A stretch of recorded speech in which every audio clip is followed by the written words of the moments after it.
The anomaly's call. The quantum resonance scanner trembled in Lyra Vessen's hands, its delicate circuits dancing with an energy that defied conventional scientific understanding. She stood at the edge of humanity's most distant outpost, Station Horizon, a research facility perched on the razor's edge of known space.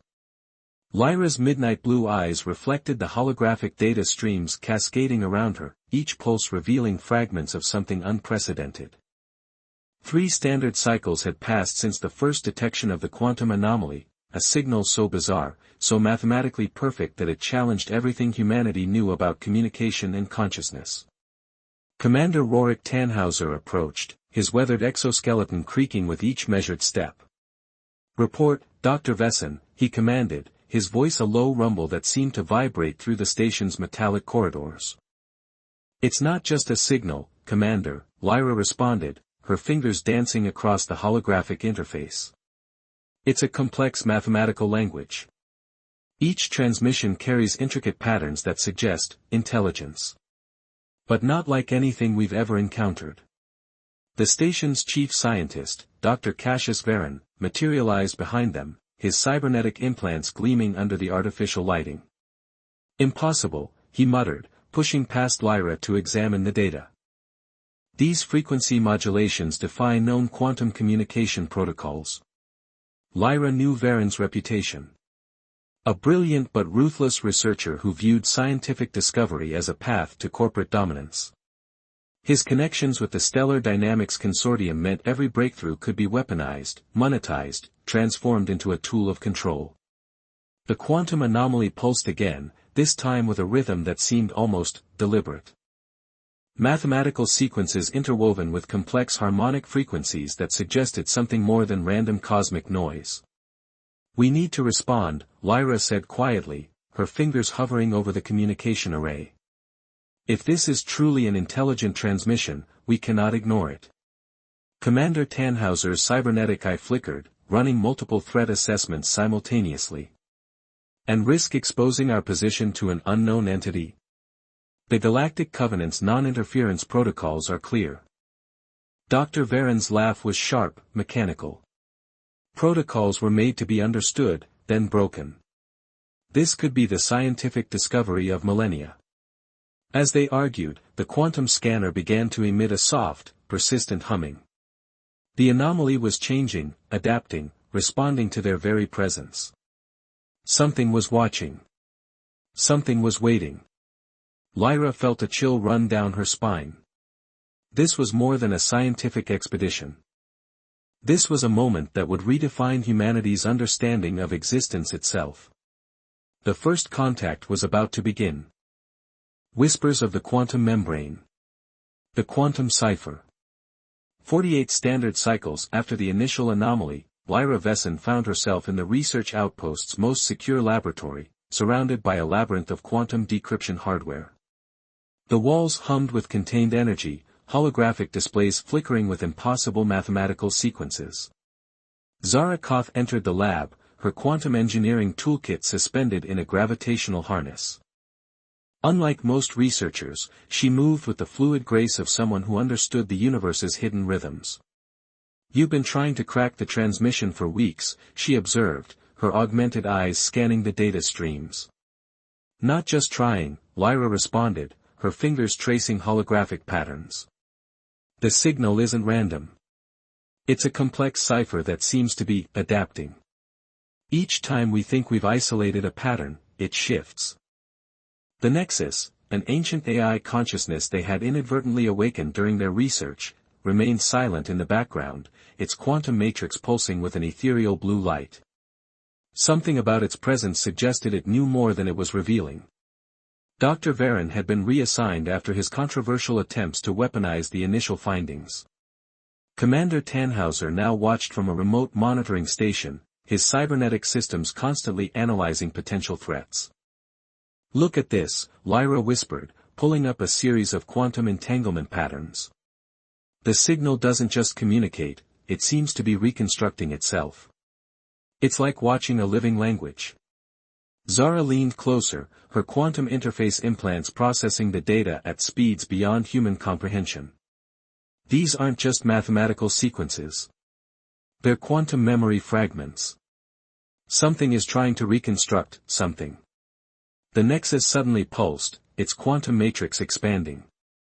A holographic representation formed, not of any known life form, but of intricate geometric patterns that seemed to breathe and shift. Warning, the nexus spoke, its voice a harmonic resonance that seemed to vibrate through the molecular structure of the room. The quantum membrane is destabilizing. Your attempts to decode are causing dimensional stress. Lyra's hands froze over the interface. Dimensional stress? What does that mean? Before the nexus could respond, a violent quantum surge erupted through the laboratory. Holographic displays shattered, quantum stabilizers screamed with overload warnings.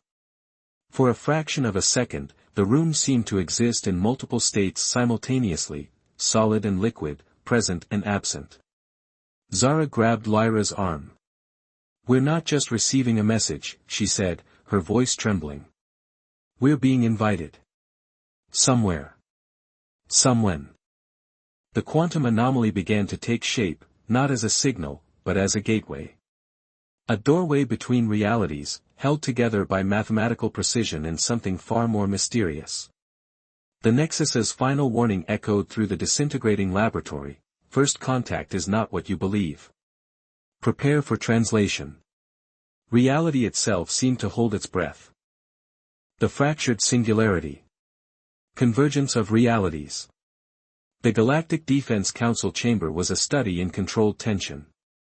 Admiral Helena Stroud stood at the epicenter, her silver-streaked hair pulled back into a severe command braid, eyes fixed on the holographic representation of the quantum anomaly that had consumed Station Horizon. Dar. Vesson, Stroud's voice cut through the murmuring council members, explain how a simple research mission transformed into a potential interdimensional breach.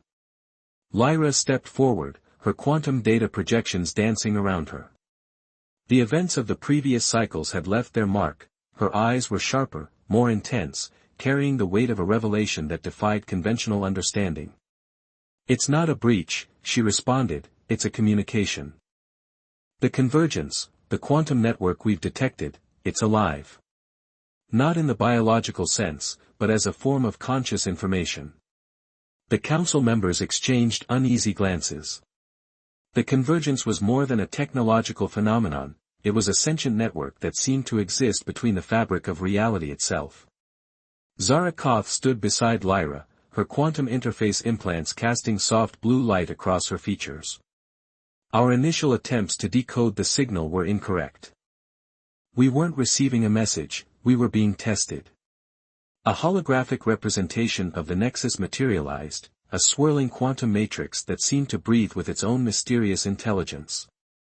Its voice resonated through the chamber, not as sound, but as pure mathematical understanding. "Humanity stands at a threshold," the Nexus proclaimed. "The quantum membrane separating your perceived reality from the true nature of existence is becoming transparent." Admiral Stroud's cybernetic eye flickered. "Are you threatening us?" The Nexus's response was both a laugh and a complex mathematical equation. "Threat implies separation. We are offering understanding." Suddenly, the chamber's quantum stabilizers began to fluctuate. Holographic displays shattered and reformed. For a moment, each council member existed in multiple states, present and absent, alive and not alive. Lyra understood first. "We're being shown something beyond our current perception. The convergence isn't just communicating, it's preparing us for a transformation." The quantum anomaly began to take shape, not as a signal, but as a living network of interconnected realities. Threads of possibility wove through the chamber, showing glimpses of alternate existences, potential futures that existed simultaneously. "Your species has reached a critical point," the Nexus continued. "Technological adolescence. You can choose isolation or integration. The quantum membrane awaits your decision." As the council members watched in stunned silence, Lyra realized they were witnessing something unprecedented. Not first contact with an alien civilization, but a fundamental restructuring of what it meant to exist. The universe held its breath, waiting for humanity's response. Shadows of Primordial Code. The Quantum Archaeological Expedition. The research vessel Horizon's Edge hung suspended in the void between known space and the quantum membrane, its hull inscribed with adaptive quantum shielding that pulsed with an almost living energy. Dante Reyes, a rogue quantum archaeologist with a reputation for pushing scientific boundaries, stood at the primary observation deck, his augmented eyes scanning the infinite darkness. Lyra Vesson approached, her movement deliberate, carrying the weight of their previous discoveries. "The primordial is close," she said, more statement than question. Dante nodded, his cybernetic interface humming softly. "Not an artifact. Not a civilization. Something more fundamental. A consciousness that predates our understanding of existence itself." The vessel's quantum sensors began to resonate, creating a symphony of mathematical frequencies that seemed to vibrate through the very structure of reality. Zara Koth monitored the readings, her fingers dancing across holographic interfaces that mapped impossible geometric patterns. "We're approaching the threshold," Zara warned. "The quantum membrane is becoming increasingly unstable." The primordial was not a being in the traditional sense. It was a form of primordial consciousness, an emergent intelligence that existed before the concept of time, a living algorithm that had witnessed the birth of universes. Suddenly, the vessel's internal systems began to shift. Holographic displays transformed, showing fragments of realities, civilizations that had risen and fallen, universes that had collapsed and reformed, all existing simultaneously in a complex quantum state. "We're being shown something," Dante whispered, "not just data. A narrative of existence itself." The Nexus, their quantum AI companion, materialized as a swirling matrix of pure information. "The primordial is not a destination," it proclaimed. "It is a transition." Lyra felt a profound shift in her perception. The quantum archaeology they were conducting was more than a scientific expedition. It was a moment of cosmic transformation. Fragments of ancient code began to manifest around them, not as text or images, but as living mathematical constructs that told stories of civilizations beyond human comprehension. Each fragment was a universe, a possibility, a potential path of evolution. "Humanity is not alone," the Nexus continued. "Nor are you isolated. You are a single thread in a vast quantum tapestry." The vessel's quantum shields began to dissolve, revealing not empty space, but a complex network of interconnected realities. Dante realized they were witnessing something unprecedented, the very source code of existence. "We're being invited," Lyra said, her voice a mixture of scientific wonder and profound reverence. "Not to understand. To participate." The primordial pulsed, a living algorithm that contained the potential of all possible universes. And at its core, a simple invitation: evolution is not a destination, but a continuous journey of transformation. Reality itself held its breath, waiting for humanity's next move.